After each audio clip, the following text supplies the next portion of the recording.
Good afternoon, everyone. Thanks for joining. My name is Dan Maloof, Senior Director of Product here at IANS. Excited to be hosting this week's tech briefing.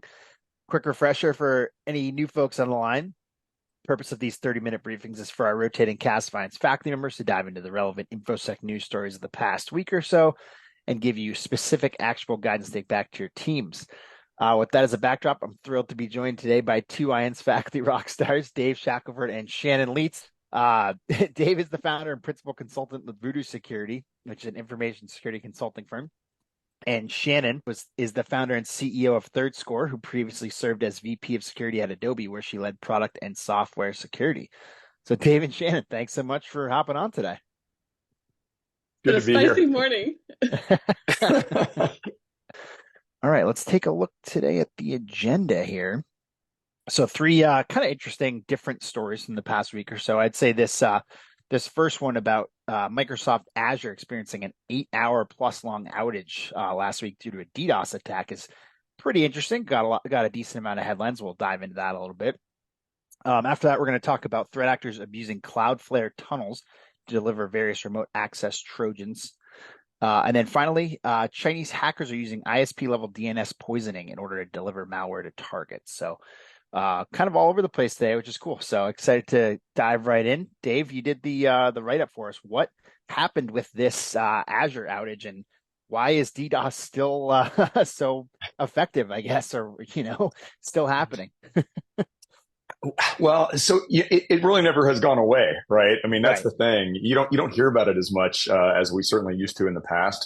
But the attackers are certainly still using these as part of the arsenal, and they're getting good at it. True. I mean, the thing is, they're not going after organizations directly. I mean, it's a great example, honestly, of like a third party risk situation where now they're going after core and critical service providers, right? So it's pretty funny, right? And Shannon, formerly known as Dave, we were talking about this right before you jumped on, but leading up into this, so actually it's funny. I don't know what's going on this week, but I've just been enmeshed in tabletop exercises with clients, and it's funny. I've done some based on IR, and I've done some based on BCP DR stuff, both of which have included Microsoft having problems, because everybody's like, well, what happens if Microsoft has problems? I'm like, well, shocker, they actually have.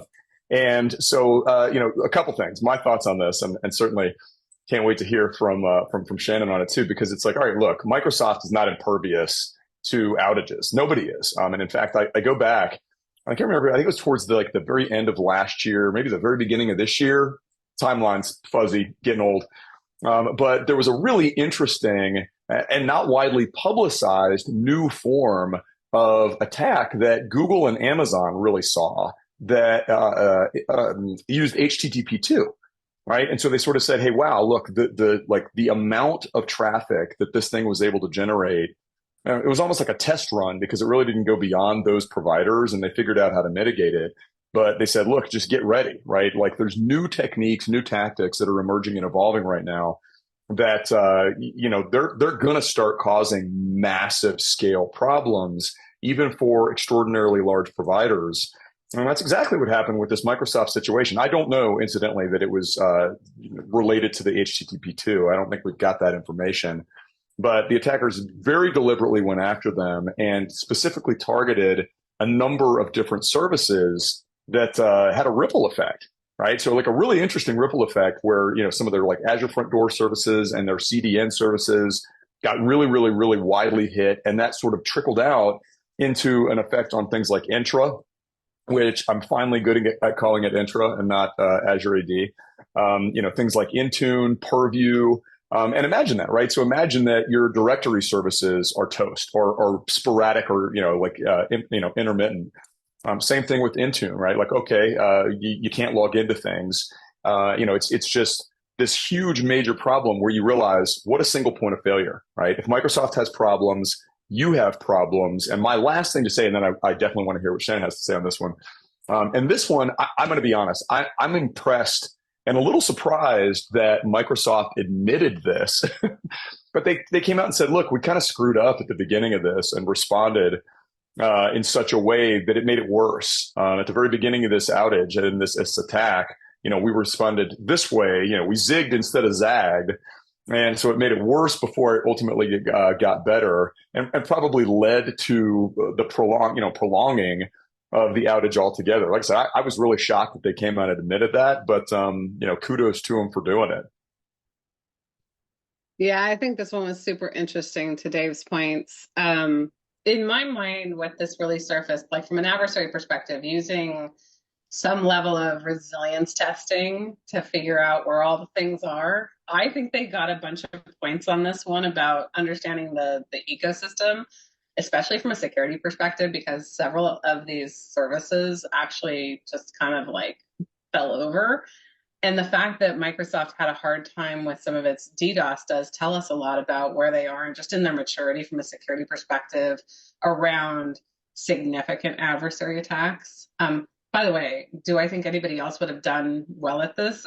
I don't know, and I don't think so. I think there could be like some of the other players out there may have had a different impact than, say, Microsoft, because they're just different technologies in a lot of ways. But on this one in particular, what I feel is that the adversaries got a bunch of information. I think we also did too. So the other side of this is, as customers, we also got to see where our resilience issues are. If you're invested in things like E5 and the security paradigm of Microsoft, then you're finding out very quickly, like Microsoft has some chinks in the armor that adversaries just learned about. That to me says, looking at what you're trying to accomplish, what are your thresholds from an adversary perspective? Also, what are your resilience thresholds? How often do your products have to be up and ready? So as an example, like Purview went down. Is it okay for your DLP to be offline for a percentage of time? And what is that percentage? Are you going to be okay with potentially having a spill during that period of time? Like, some of these things are, I think, interesting from that perspective, even more than this particular adversary group and some of the other parts of this. It's just, what did we really learn from it? And that's where I think we got some lessons. I think Microsoft also got some lessons. So this is an opportunity for them. I actually thought that it was kind of nice, to be honest, to see them say, yeah, we kind of screwed up. Because honestly, that's the culture I would like to see in a partner is, look, we made a mistake and we know we need to go fix it, and we're going to go fix it. And here's when we're going to have it done. And I think that's the kind of stuff we need to start seeing across the board for all partners. We're becoming more of an ecosystem of partnerships anyways, like everything that's being done, unless you're planning on building it yourselves and you're basically going to like go back to your data center and start to do these things all on your own. You've got to come up with some framework that's going to have thresholds associated with it. So I actually think this one really has a bunch of lessons to learn from. Great Yeah. too. Yeah, well, the other thing too, it's like, look, we don't need to insult anybody that's hanging out with us today by saying, well, you should really have a DR plan and, get some metrics and blah, blah, blah. I assume everybody gets this today, right? But I think transcending some of those metrics and some of that BCP mentality out into these third parties and those partnerships is still relatively new for some organizations, right? Realizing that, you're really hinged to Microsoft, maybe more so than anybody wanted to admit. And obviously Microsoft, to the point, yeah, they probably learned some lessons too. But the other thing that I just wanted to throw into the mix here is, it was definitely a targeted attack, and it looks like it may have been somewhat politically motivated, right? Some hacktivism groups have claimed that they're the ones responsible. And from everything that I was reading about it, it was one group in particular. And then another group that they are affiliated with saw that they were attacking Microsoft and said, well, we're jumping in too. And so they sort of piled on. And there's some skepticism in the community as to whether that's actually what happened. I mean, it's still a little bit nebulous at this point. But if it's really the case, I think what it shows you is that, these hacktivism groups and these other, types of folks, it's the quote from Batman, right? There, some people that just want to watch the world burn. And that's a motivation now, right? I mean, there you go. Let's just make everybody miserable for a while and sit back and watch it. Terrifying. Yeah, not great. Yeah. Shannon, anything else to add, or any sort of, what about like from the DDoS standpoint? Obviously we don't have the details in terms of what Microsoft maybe did wrong or did right, but anything you'd give to folks on the line takeaways for, DDoS protection? I know it's kind of the same stuff, we've been saying, but anything different, or what would you kind of focus on to sort of avoid this, in your own shop, I guess? If I was trying to avoid this in my own shop, let's just say it wasn't Microsoft that I was living on and I was basically doing my own stuff back in my own data center, I would look for that, again, that third party provider to help with DDoS. I would put thresholds on my services. I think the big thing that I see here is there's probably opportunities in the security services on the Microsoft side. So I would take that to heart, which is what are my core and critical services to put DDoS capabilities in place on? Not just DDoS capabilities, because you're really talking about like diverting traffic with those, but actually also how are you designing for resilience? Like, what do you have a hot, standby or hot standby? Do you have a way to actually architect around and create the ability to divert traffic? Are you able to also shunt some of the information? And so I think on this one, it actually caused me maybe deeper pause on the fact that from a security perspective, these services were, in my mind, they weren't easily taken offline. But I do think that the fact that they were able to be taken offline had me pause on whether or not they were the right services.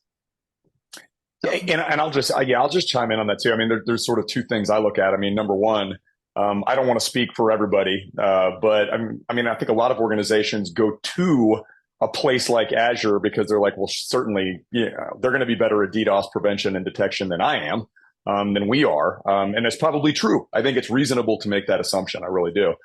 So I think anybody that's caught up in this is now going, wow, like it's getting really bad out there. And you're correct.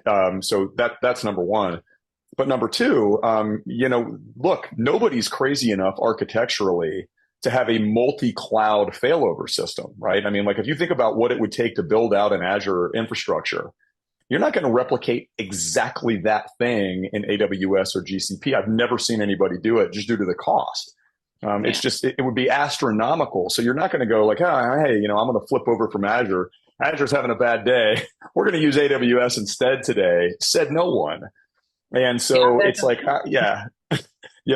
it's a tough one, I think, to try to solve this one. But two, I think the one thing to take away is if you're looking also at vendors, comparing them and trying to figure out which is going to be your best partner, ask the question about how resilience is architected. Because if your threshold is like 5 nines on your security services, and you're maybe going to get 2 nines out of a service provider, maybe. Then like you need to think about whether you have the right thing. And I'll just tell you, I've looked at a lot of these services. I don't see a lot of these companies able to do 5 nines on some of these security services. That's just how they're architected right now. So it's unfortunate, but I think this one's a really cool understanding and lessons learned for all of us. Agreed.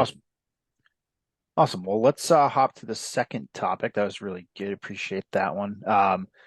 Shannon or Shaq, I'll let you guys choose who wants to take first crack at this one. But what's going on with these Cloudflare tunnels being exploited? Shannon, you got your hands on your head. This one kills me. This one kills me. Seriously. Like, oh my gosh, Cloudflare. If anybody on here is from Cloudflare or has connections to Cloudflare, why aren't you doing better identity verification for your trial services? Like, that's just a thing to begin with.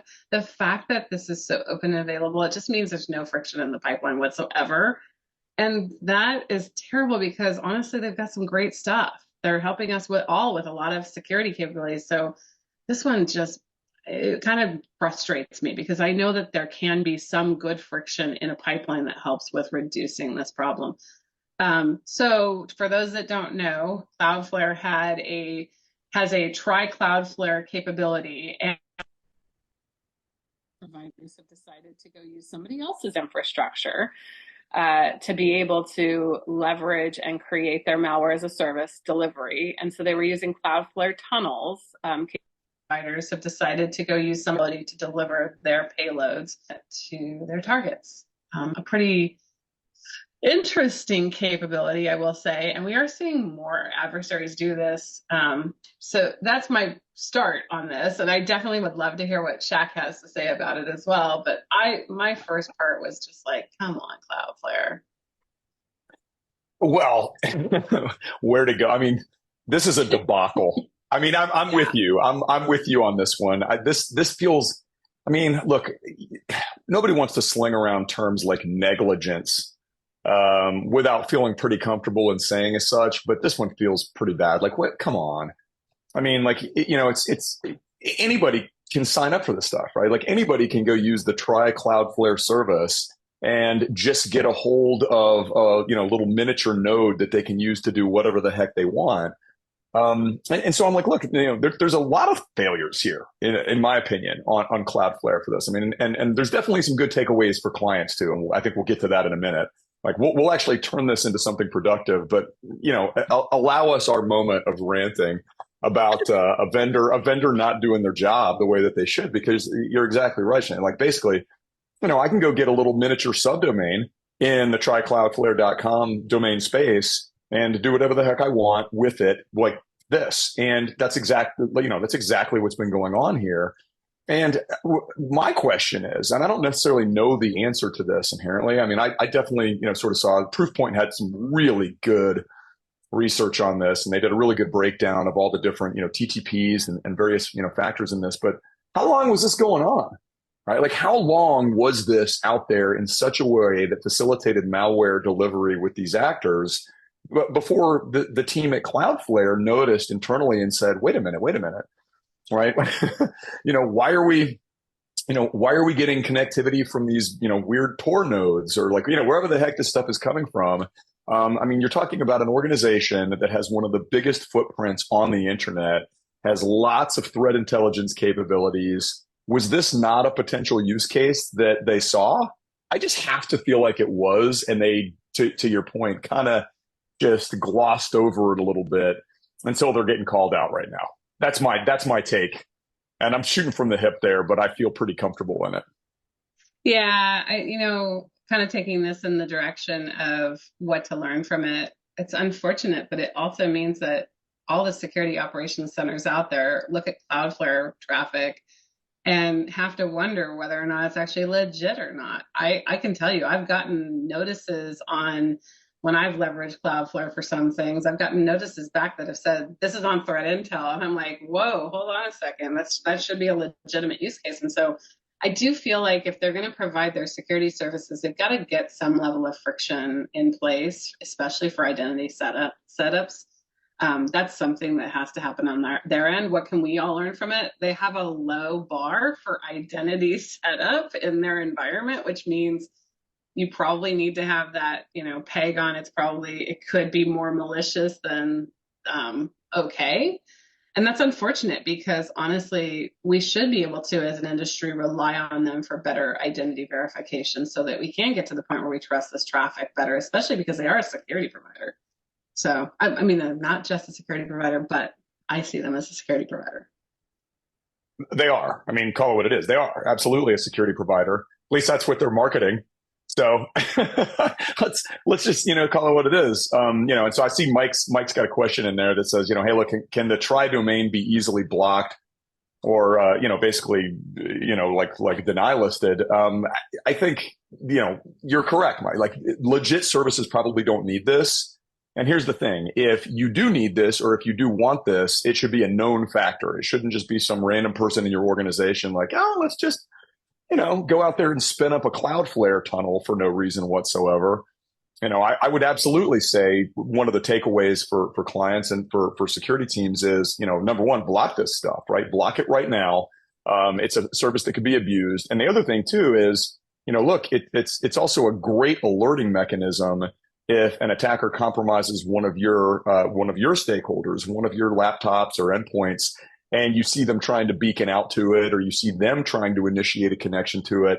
That's an immediate, I wouldn't call it a, four on fire, but I'd say that's an immediate, almost sort of canary to tell you got something to go take a look at. It's just not something normal for most organizations to be doing without having some intent that goes along with that. But nobody was thinking about this stuff. To be fair, I don't think anybody was thinking about it until we got called out for it, and so forth.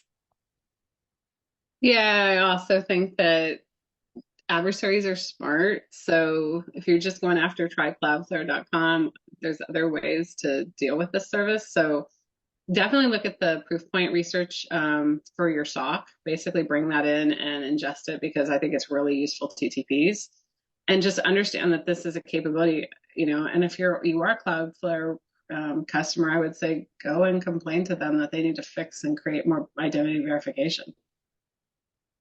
Like, I think if we all say the same thing, maybe they'll get the hint. There's our takeaway. Go and complain. Yeah. Questions from Paul in the chat. If Cloudflare can overlook this, how many other providers have try services that can be compromised like this? And he also asks, do we have to block all of them? You may not want to do that, because some of the ones that do have this set of capabilities are really big cloud providers. Hate to say it, but their free capabilities are all useful by adversaries. And that is what we see commonly, is that the burden to adversaries to get their own infrastructure is just gone. So I think that we've got to just be cognizant that if a provider does have a trial service capability, that you should understand just from a high risk perspective whether or not that could be used for abuse, and is that abuse coming your direction. Fair enough. I think that's I think that's exactly the right answer. This is a tough one, because you're playing a little bit of whack-a-mole, maybe a lot of whack-a-mole. but the comment that Sim just made is exactly spot on. These adversaries have so many options, and it's incumbent upon those providers to at least do some of the work. Maybe not all the work, but at least a little bit. Like a little bit would be helpful. This one just makes me sad, because Cloudflare does such a good service. It just makes me sad. I hate to say it. Wednesday sadness. Wednesday sadness. Well, to continue that Wednesday sadness, Dave, you want to take first crack at the topic 3 here? Chinese hackers spreading malware via ISP level DNS poisoning. Another interesting one. Yeah, so this is actually a really interesting one in some ways, just because we don't see that much DNS poisoning anymore. To be fair, right? Like there was I almost want to say there was like a heyday of DNS poisoning. And yes, it's still going on. We don't necessarily see it as often as we used to. People started realizing, wait a minute, maybe I should lock down my publicly exposed DNS. Crazy town, right? So people have started getting better managing their own. And for the most part, you have an expectation that service providers, right, ISPs, are going to do the same. But that's not always a good assumption.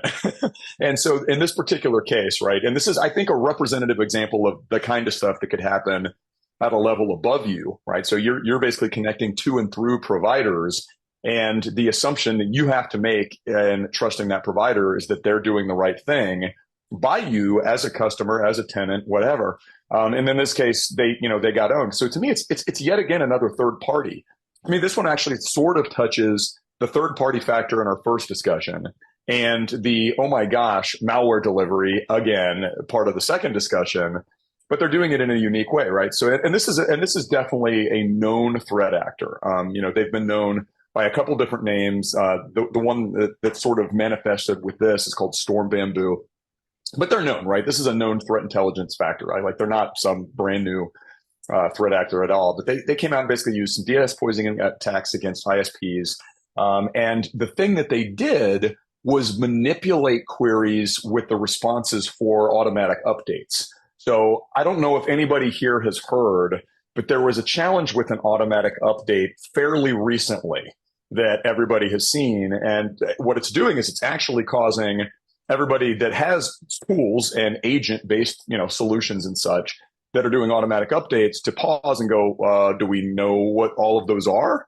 But before that happened, many organizations weren't really like taking stock. If you were allowing automatic updates in the first place, you sort of let them rip and they do their thing. Again, I'm sort of hopeful that the recent vendor that shall not be named, who had a problem with this, people are going to take stock of this stuff and they're going to go look at it. But look, the attack itself is really simple. You go query for, automatic update.vendorxyz.com. And normally that would take you to their site to get your signature updates or whatever the heck it was. In this case, it delivered you to somewhere else. And so you got these, sort of nasty malware pushes coming down, but really interesting methods. This firm Velexity that was sort of tied into all this, it did a lot of the threat intel and the research and the write-ups around it. They saw Chrome extensions being used to do some of this stuff. They saw like fake Mac updates, like all these little pieces and parts. So it's not just like the agents, it's things like Chrome extensions that are also being impacted. And look, I'll just speak for me. If I go to a lot of organizations out there today and I say, look, okay, hopefully you know the operating systems in use within your organization. I'm hoping so. Maybe some of the tooling and, application stacks that you've got that do some updates. Okay, good. Hopefully you know those too. But do you really know all of the browser extensions that all of your constituents have in place? Lots of organizations allow some of those things. Many organizations don't have a good handle on that. And so I look at this and say, look, these folks were smart, right? They did a pretty interesting job compromising an upstream provider. So it's a third party situation. And they had a fairly wide scope in terms of how they targeted it. This one was really, I think this adversary attack in general just is really challenging to spot. So the researchers who actually determined it, I think that was brilliant on their part to find it. I think the one thing that I took away from this, like just definitely had me think about, all right, let's do an inventory of all of our software, make sure we understand all the update domains that should be in use, and even trace those back to, if it's a CNAME being used, back to where we think the origin of it is. This gets into zero trust. Like if you're really thinking about another option for how do you actually help people to understand why you need zero trust, is another one in my mind for zero trust. Like you're onboarding a piece of software or service of some sort and really getting clear on what the domain of that software packaging is, so that you understand lineage and traceability back to known good parts. That doesn't mean you're going to reduce and get rid of it entirely. Like it's not 100%, but when it comes down to it, to me, what's going to solve this is going to be more of that zero trust approach in your strategy. And I think zero trust, just to piggyback on that, I mean, zero trust as a philosophy is the right one. It's just hard. Yeah. Right. I mean, there it is. And I look at this and go, well, gosh, right. I can get up on my, high horse and say, well, why aren't people paying attention to the queries and the responses that are coming and going out of their organizations? And it would be a reasonable question, but a lot of organizations don't have the capacity to track that at the scale that they have.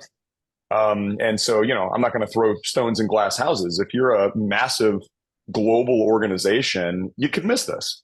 You could have missed this one, right? I think it's not that unreasonable to make that, to make that statement. I don't think that any SOC gets, basically from an onboarding process, gets the list of all the software into the SOC to know, how to spot some of these things. So I agree with you. I think this is one that it would be easily missed. But the question is, what do we do going forward? And I think this one puts a feather in that zero trust strategy cap, but also then, really kind of tying back to your procurement process, your software onboarding processes, and trying to get that incident capability connected so that you have some level of visibility to this. Because to Shaq's point, I think upstream is really going to be crucial to be monitoring. And this is an area where I think most companies are weak. Probably about 30 seconds left. Either you want to take either question here. Would MTLS, I believe mutual TLS communications have fixed this? And then second question, should DNS security providers like Umbrella or Infoblocks be trusted to shelter us from DNS poisoning? Either one, 30 seconds, go for it. MTLS could help. Yes, it could help. Both Dave, thank you. The other one, we need to push on those providers that do our proxying for us to start to look at things like this and to help. So I do think it's a need. I don't know that they do it well yet. No, exactly. And I think that's fair, because it's like, look, how many of those DNS security providers look at responses and say, we're mapping these, right? Oh, today it's coming from abc.trycloudflare.com. There's your answers. Good time. Uplifting as always. Well, Dave and Shannon, thank you so much. As always, I appreciate we are right up on time. So thanks again for taking the time today, and let's do this again soon. Yeah. Thanks, everybody. Cool. It was fun. All right. Appreciate it. Take care.